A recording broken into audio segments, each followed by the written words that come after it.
Hi అండి. అందరూ ఎలా ఉన్నారు? బాగున్నారా? నేను ఈరోజు మళ్ళా కొత్త రెసిపీతో మీ ముందుకొచ్చానండి. ఇది మా అమ్మమ్మ దగ్గర నేర్చుకున్నాను.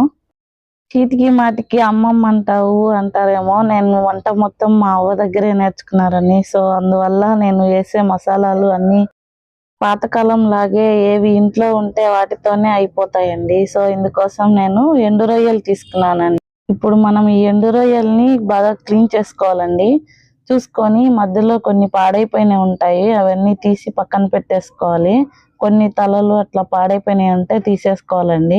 అయిపోయిన తర్వాత మనం ఇందులోకి కొన్ని వాటర్ వేసి పక్కన ఒక 10 నిమిషాలు నానబెట్టుకోవాలండి. ఇప్పుడు ఇందులోకి మనము ఒక నిమ్మకాయ అంత సైజు చింతపండు వేసుకోవాలి. చింతపండు రసం కోసం నేను ఇప్పుడు కడిగి దీనిని నానబెట్టబోతున్నాను. ఇందులోకి ఒక గుప్పెడు పల్లీలు నానబెట్టి పెట్టుకోవాలండి. పల్లీలు అనేవి నానడం వల్ల పచ్చి శనక్కాయ పప్పులు ఉడకబెడితే ఎలా ఉంటుందో ఆ టేస్ట్ వస్తుందండి కూరలో మనం తినేటప్పుడు. సో, ఇందులోకి నేను 2 ఉల్లగడ్డలు, 2 ఎర్రగడ్డలు, 4 టమోటాలు చిన్న సైజువి, 3 వంకాయలు తీసుకున్నానండి. సో, ఇవన్నీ మనం ఇప్పుడు మీడియం సైజు కట్ చేసుకోవాలండి. మరీ సన్నగా కాదు, అలాగని పెద్దగా కాదు. కట్ చేసుకొని అన్నీ కలుపుకొని ఒక గిన్నెలో వేసుకోవాలి.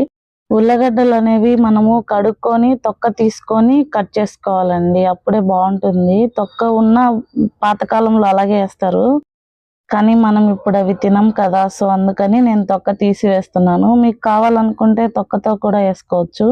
దాంట్లో ఏవో విటమిన్స్ ఉంటాయని అంటారండి తొక్కలో. సో, నేనైతే వేయట్లేదు, మీ ఇష్టము. చూసారా, నేను ఉల్లిగడ్డను కూడా మీడియం సైజు కట్ చేస్తున్నాను, సన్నగా కాదు. ఇప్పుడు అలాగే టమోటాలు కూడా మీడియం సైజు కట్ చేసుకొని వేసుకోవాలండి.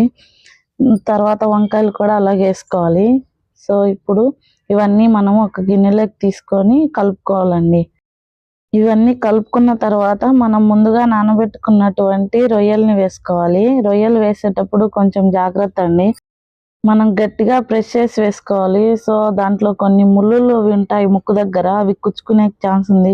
చూసుకొని కొంచెం స్లోగా చూసుకొని వేసుకోండి. ఇవన్నీ ఇప్పుడు వేసుకున్న తర్వాత మనం ఒకసారి బాగా కలుపుకొని పెట్టుకోవాలండి.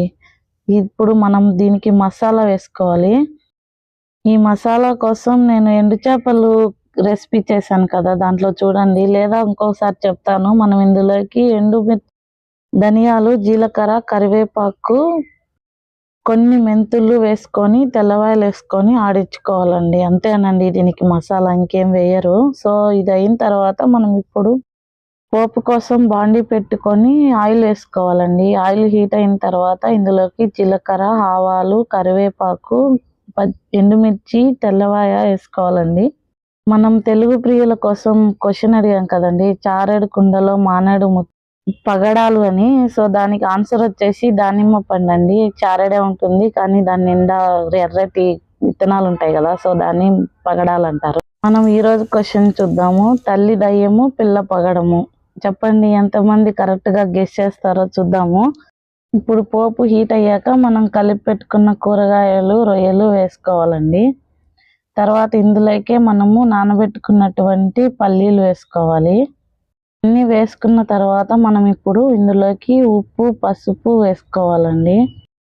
మీరు గమనించి ఉంటే నేను కొలతలు చెప్పట్లేదండి, ఎందుకంటే కొందరు ఎక్కువ తింటారు, కొందరు తక్కువ తింటారు. సో, నేను అందుకే కొలతలు ఏవి చెప్పట్లేదు. మీ ఇష్టమైతే కారం తినే వాళ్ళైతే కొంచెం ఎక్కువ వేసుకోవచ్చు, లేదు బీపీ అట్లుంటే కొంచెం తక్కువ వేసుకోండి. ఇప్పుడు మనం వేసుకున్నటువంటి పచ్చి మసాలా వేసుకోవాలండి. ఇవన్నీ వేసుకొని ఒకసారి బాగా కలుపుకోవాలి. ఇప్పుడు ఇందులోకి మనం నానబెట్టుకున్నటువంటి చింతపండు రసం వేసుకోవాలండి. చూసారా ఎంత బాగా, చూడడానికి ఎంత బాగుందో. చింతపండు రసము తొక్కలు పడకుండా చూసుకొని వేసుకోవాలండి. ఇలాంటి మరిన్ని రెసిపీస్ కోసం ప్లీజ్ మా ఛానల్ని సబ్స్క్రైబ్ చేయండి. ఇవన్నీ కలుపుకొని వేసుకున్న తర్వాత మనం ఇప్పుడు కుక్కర్ వేసాం కదా, కుక్కర్ మూతకి మనం రబ్బర్ తీసి విజిల్ తీసి పెట్టుకోవాలండి. మీరు నార్మల్గా అయినా కుక్ చేసుకోవచ్చు, కొంచెం లేట్ అవుతుందని నేను కుక్కర్లో వేస్తున్నాను. ఇంకా ఎక్స్ట్రా వాటర్ అవసరం లేదండి, అవే సరిపోతాయి. మధ్యలో చూసుకొని కలుపుకుంటూ ఉడికించుకోవడమే. చూసారా ఎంత బాగా ఉంటుందో మన కన్సిస్టెన్సీ అనేది. అంతేనండి, అయిపోయింది. ఎంతో టేస్టీగా ఉండేటువంటి ఎండు రొయ్యలు, ఆలుగడ్డ కర్రీ